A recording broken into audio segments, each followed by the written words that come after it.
दोस्तों जय हिंद, वंदे मातरम। आज हम जानेंगे कि हमारा भविष्य कैसे होने वाला है। एआई और रोबोटिक्स के क्या क्या बेनिफिट्स है और इनसे क्या क्या नुकसानें हो सकती है। आने वाला जो भविष्य होगा उसमें युद्ध किस तरह से भी होगा और ये किस तरह से हमारे लिए हेल्पफुल रहेंगी, इन सारी चीज़ों के बारे में आज हम डिस्कशन करेंगे। दोस्तों भविष्य में रोबोटिक्स और एआई यानी आर्टिफिशियल इंटेलिजेंस यानी कृत्रिम बुद्धिमत्ता हमारी दुनिया को पूरी तरह बदल देंगे। ये तकनीक स्वचालन सहायता और नए आविष्कारों के माध्यम से हमारे जीवन शैली को एक तरह से सरल तो बनाएंगे ही, साथ ही साथ ये हमारे लिए डेंजरस भी हो सकते हैं।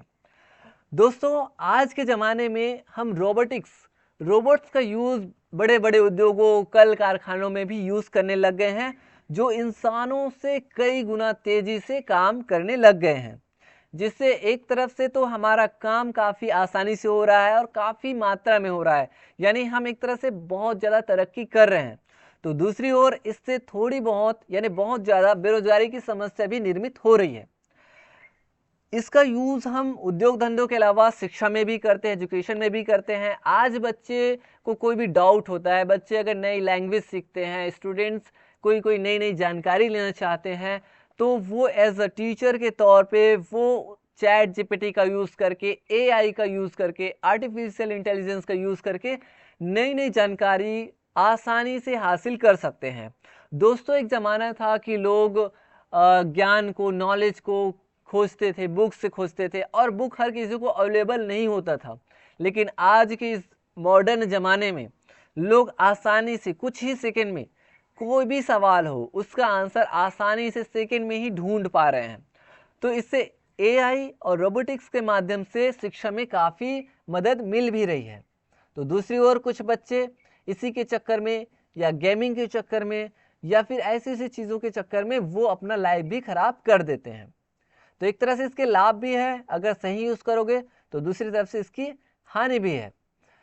तीसरी चीज़ है दोस्तों कि ये जो रोबोटिक्स है और एआई है, इसका यूज़ आप देखेंगे बड़े बड़े हॉस्पिटल्स में भी होने लगे हैं। बड़ी बड़ी बीमारियों का ट्रीटमेंट कराने के लिए भी हम इनका यूज़ करने लग गए हैं, जिससे बड़ी बड़ी बीमारी जैसे कैंसर है और जो बड़ी बीमारियां हैं उसका भी इलाज हो रहा है।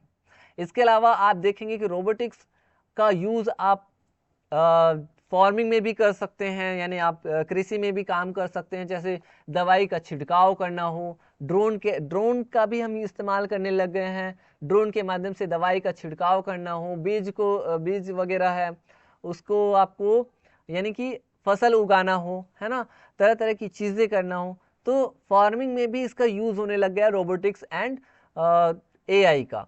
इसके अलावा अगर आप देखेंगे कि ट्रांसपोर्टिंग में भी एआई का यूज़ होने लग गया है और आने वाले भविष्य में देखना, आज से 5 साल बाद बहुत सारी चीज़ें चेंजेस आपको मिलेंगे। आपको हर एक वाहन, गाड़ी वगैरह जो भी व्हीकल्स है, उन सारी चीज़ों वो जो सारी चीज़ें वो एआई से जनरेटेड होगा, जिसमें एक्सीडेंट के होने के चांसेस बहुत कम रहेंगे। ड्राइवर भी रहेंगे तो वो एआई के थ्रू चलेंगे और एक्सीडेंट से पहले सारी चीज़ें, सिग्नल्स, ये सारी चीज़ें आपको मिलने लगेंगे।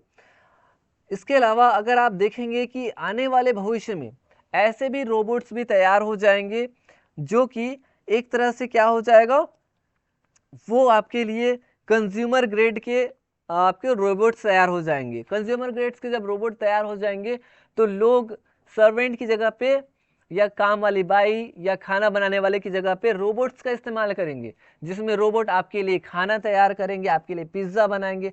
आप जो बोलोगे वो सारी चीज़ें रोबोट ही करने वाले हैं, यानी आज से 5 साल 10 साल के आसपास ये सारी चीज़ें आपको देखने को मिल जाएंगी। खाना बनाएंगे, साथ ही साथ वो आपके लिए सारी चीज़ें सर्व करेंगे, चाहे चाय हो, कॉफ़ी हो, भोजन हो, ये सारी चीज़ें वो सर्व भी करेंगे। और आपके घर की साफ सफाई से लेकर हर छोटी बड़ी चीज़ें रोबोट से होंगे। यानी ऐसा अनुमानित है कि 5 से 10 साल के बाद, 5 से 10 साल के अंदर कंज्यूमर ग्रेड के रोबोट तैयार हो जाएंगे, जिसमें हर कोई अपने लिए एक रोबोट रखेंगे ही घर में एज अ सर्वेंट, जो कि हर तरह से वो आपके लिए मदद करेंगे। अगर कोई इंसान वृद्ध है तो वृद्ध के लिए चलने फिरने के लिए, उनको वॉशरूम ले जाने में भी हेल्प करेंगे, चाहे उनकी सेवा करने में हो, है ना। रोबोट्स और एआई में अंतर क्या है? तो रोबोट्स और एआई की आप बात करें तो रोबोट जो होता है ना वो इस तरह से होता है, एक फिजिकल स्ट्रक्चर होता है, और एआई जो होता है वो आर्टिफिशियल इंटेलिजेंस है, जो सिर्फ माइंड, वो एक तरह से माइंड होगा, यानी कि वो आपको ऐसा स्ट्रक्चर नहीं दिखेगा। ठीक है।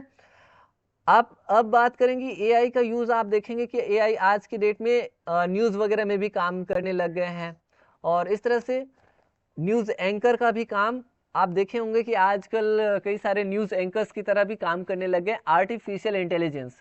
तो इससे आप देख रहे हैं कि बेरोजगारी की भी समस्या थोड़ी बहुत निर्मित होती जा रही है, क्योंकि इंसानों की जगह आज एआई और आर्टिफिशियल इंटेलिजेंस और रोबोट्स लेने लग गए हैं, जिससे लोगों को जो काम है वो उनका काम प्रभावित हो रहा है ना, लोगों को जो काम मिलना चाहिए वो ठीक से नहीं मिल पा रहा है, क्योंकि उसकी जगह ये ले रहे हैं। आज के डेट में अगर आपको आगे बढ़ना है तो आपको ज़रूरत है एआई का सही यूज़ करना, रोबोटिक्स को जानना, और इन्हीं का मास्टर बनने के बाद आप अपना जो काम है वो बहुत ही आसानी से, यानी घंटों का काम मिनटों में और मिनटों का काम सेकंड में भी कर सकते हैं।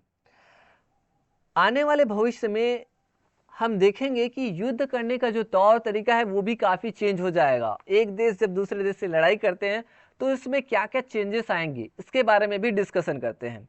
एक समय था कि जब लोग लोगों को ऐसा कहा जाता था, यानी देश में ऐसा होता था कि जिस देश के पास जितने बड़े बड़े नाव हैं, जितने बड़े बड़े पोत हैं, युद्ध पोत हैं, ठीक है, वो सबमरीन्स वगैरह है, वो सबसे ज़्यादा पावरफुल होता था। जैसे पहले आप देखेंगे कि जिसके पास नेवी की शक्ति ज़्यादा थी, नाव वगैरह, शिप वगैरह था, है ना, युद्ध पोत थे, जैसे ब्रिटेन के पास युद्ध पोत था, बड़े बड़े युद्ध पोत था, तो उसको जो है सबसे पावरफुल माना जाता था, और वो लगभग 1/4 विश्व के 1/4 देश में वो राज किए थे। किसके दम पे? नेवी सेना के बल पे।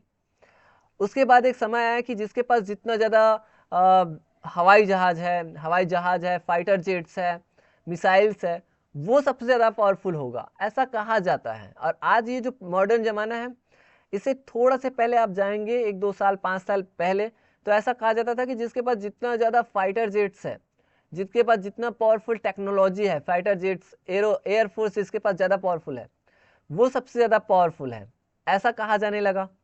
अब ऐसा समय आ गया है कि आज के ज़माने में अब रोबोटिक्स और एआई का ज़माना है, और इस ज़माने में आप देखेंगे कि जिसके पास जितना ज़्यादा एआई टेक्नोलॉजी है, जिसके पास जितना ज़्यादा रोबोटिक्स है, रोबोट्स है, जितना ज़्यादा पावरफुल है, वो देश सबसे ज़्यादा पावरफुल होगा। और आने वाले भविष्य में आप देखेंगे कि आज जैसे हमारी सेना युद्ध करने के लिए एयरप्लेन के थ्रू जाती है, नाव के थ्रू जाती है, युद्ध लड़ने के लिए, है ना, गोला बारूद लेके चलती है।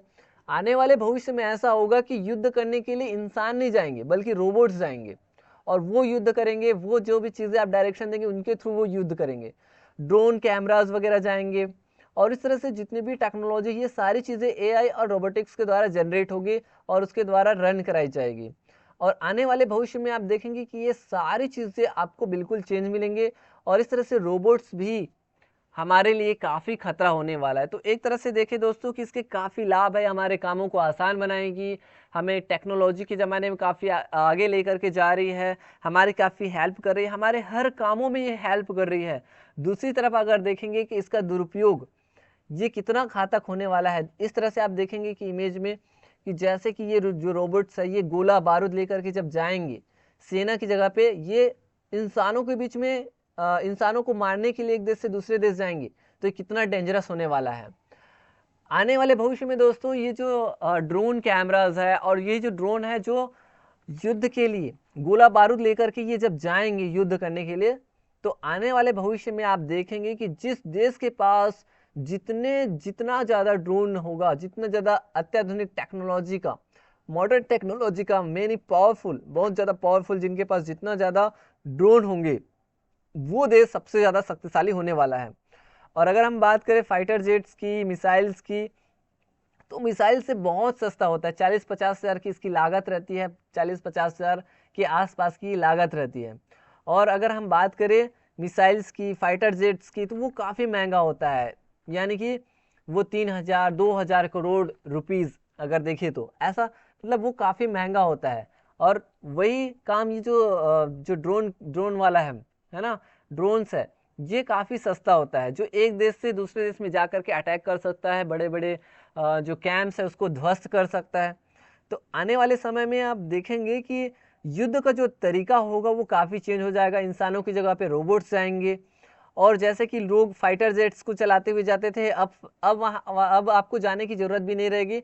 एक देश जब दूसरे देश पे अटैक करेगा तो रोबोट्स को भेजेगा सेना की जगह पे, और फाइटर जेट्स मिसाइल की जगह पे क्या भेजेगा, इस तरह से आपको जो ड्रोन्स है उसको भेजेंगे और वहाँ पे बड़ी बड़ी जगहों पे अटैक करेंगे, गोला बारूद लेकर के ड्रोन जो है वो चले जाएंगे। तो इस तरह से दोस्तों आज हमने जान लिया कि एआई रोबोटिक्स का तो एक तरह से काफ़ी यूज़ है, ये काफ़ी हमारी मदद करने वाले हैं। तो दूसरी तरफ ये आतंकवाद में भी काफ़ी हमारे लिए नुकसानदेह भी होने वाला है। एक तरह से बहुत सारे लाभ है तो दूसरी तरफ इसके नुकसान भी है। तो दोस्तों इन्हीं चीज़ों के बारे में आज डिस्कशन करना था। आई होप कि आपको ये सारी जानकारी काफ़ी अच्छी लगी होगी। तो मिलेंगे नेक्स्ट वीडियो में, तब तक के लिए थैंक यू।